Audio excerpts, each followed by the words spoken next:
Peter Okoye of P-Square addressed his brother Paul Okoye in an open letter.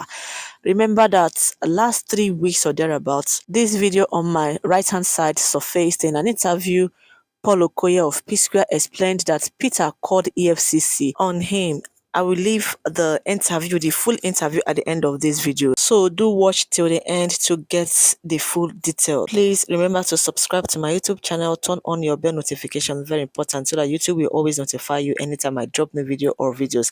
And most importantly, endeavor to please give this video a like, massive thumbs up, comment and share so that this video will get the visibility that it needs.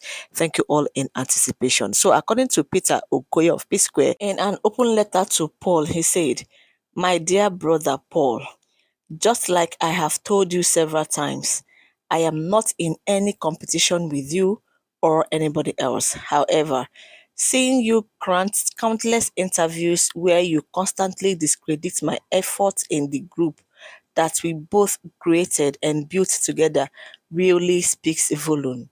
In your recent interviews, you claimed that you wrote and sang 99% of all P-Square songs and discredit me by saying that our song with T.I. Ejajo, which I wrote, was a failure. You went as far as using the YouTube views to discredit me once again." No lies there.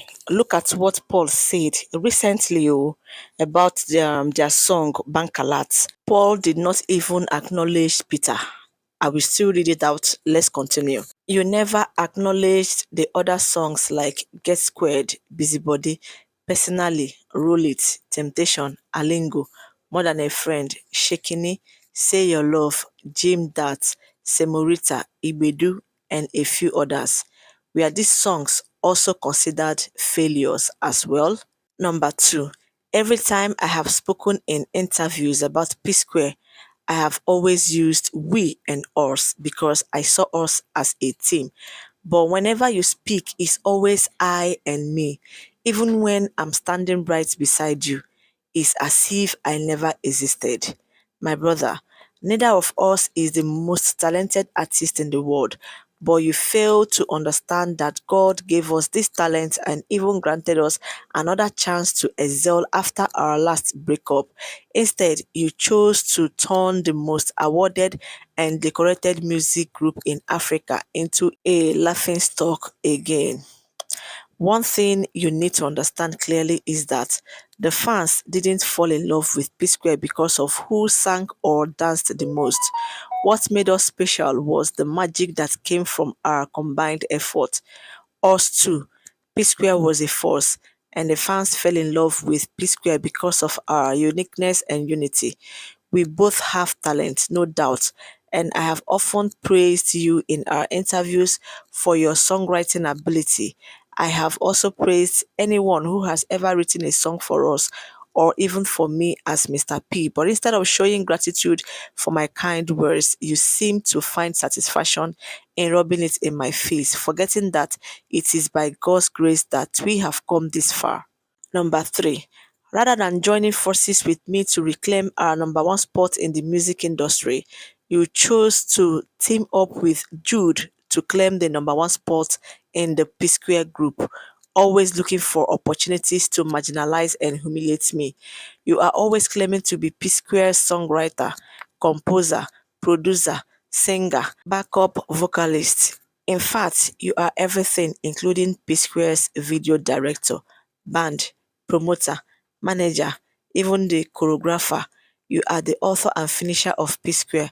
In fact, I dash you 100% of everything instead of the 99% you claim. I blame myself for not responding to your tweet claims in April 2015 that you wrote and sang all of P-Square's song.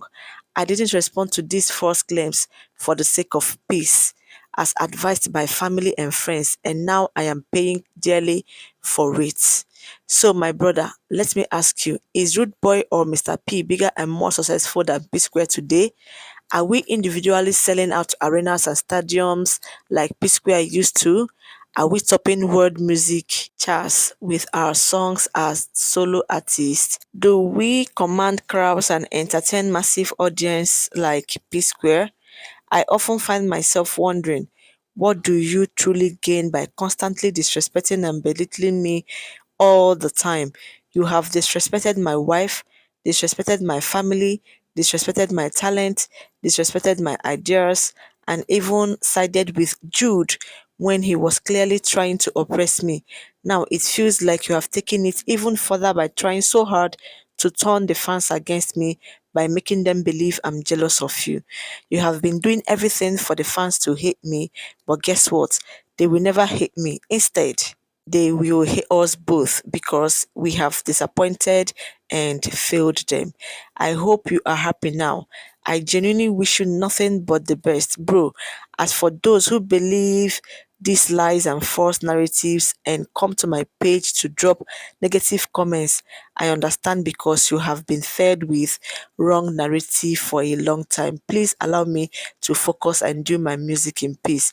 As for the EFCC matter, I will address it before the end of today. Stay tuned. Peace. Chai, what an emotional epistle. It is well. So, Paul of P Square, in an interview, said that bank alert that Onyeka Onwenu and Mr. Ibu were featured in was written by him and it was his song. He said, Bank Alert was meant to be my song as Rude Boy, but Onyeka Onwenu and Mr. Ibu told me that they won't be on the video if my brother Peter wasn't included. I wrote that song when we had issues, and I am the one who wrote 99% of P Square's song, but I will never say it anywhere. Onyeka Onwenu and Mr. Ibu were the two parents that played in Bankalat video. I remember the last time I spoke with Onyeka Onwenu. That was when I was planning Bankalat video. I don't even want to say what I'm about to say, but I have to say it. When I reached out to her and told her that the song wasn't for P Square, but for me as Rude Boy, she asked me why I was excluding my brother, and I said, let's just forget about it. Then she brought me the Clarence Peters and everything. Since I sampled part of her song, then she gave me a date, but it wasn't suitable for Mr. Ibu. Then we set a new date, and Onyeka Onwenu was like, Hafana, let your brother be on that song. And I told her that it was Rude Boy's song and not P Square's song because I wrote it alone. So she said that she won't come if I don't include my brother. Then I did some scenes with Mr. Ibu, shot some private jet scenes, and then somehow my brother Peter came and made peace with me. Hey, then the director called me and said that he heard what happened, and I was like, so how much am I gonna pay for another video? And he told me that, don't worry, you don't need to pay me. I will shoot the video for free for your brother's sake. That's all I remember, but Bank Alert was never meant to be P Square's song, Rude Boy declared. Eyabojo's man, Polo, reacted and said, Okoye's at P Square, Peter P Square, Jude G's, I am King Rudy. Really, really, really sad. The sooner we know this life is nothing, the better we start loving ourselves. And Eyabojo reacted and said, God's intervention needed. Official Sarah Martins, Judy Austin's ex-bestie. She said, the peaceful and happy man I know. Call me fraud. Ex-Mel Bibi Niger housemate. He said, my senior brother Okoye Ibim, we were outside yesterday and I didn't even know your heart was this heavy. I still find peace amongst you both and I pray God makes everything okay in his infinite mercy. This was indeed heartfelt. Guys, you can actually pause to read the remaining comments. People we are commenting, most people believe that their senior brother, their elder brother, Jude Okoye, is the only force standing in between these two people. The only person that is causing rift and problems between these two people. Guys, share your thoughts in the comment section, what you feel. Do you concur with the narratives flying around on social media, people's reactions and the rest of it all? So, like I said before, the interview where Paul Okoye said that Peter called EFCC on him. Look at it here, watch till the end. This thing was happening like December last year. Wow. Wow. What happened this year? I was invited by the EFCC. A repetition against me and my other brother. And I did not expect, I never thought it would come to this part. I thought it was just music thing. Then next thing, people are telling me, what did you do? Somebody say you're going to go to jail 20 years. They're going to lock you up. What did I do? Okay, I got there. Okay, what is it? They told me everything. They've already printed all my account statement, everything, put it on the table. Explain this. First of all, what entered my mind? What if I was a bad person? I'm even doing one dubious like a Yahoo boy. I saw this guy don't just finish me. But I took it. Then they started investigation. I was there. That was that the kind of question I started asking myself. I wasn't comfortable with them. I said, what is this? Then, when I knew it was a bit kind of serious, was when I said, you have to get the shorty, you have to get the lawyer, you have to get this. I said, what? Whoa. Okay, I did everything. Whoa. Then, what then happened?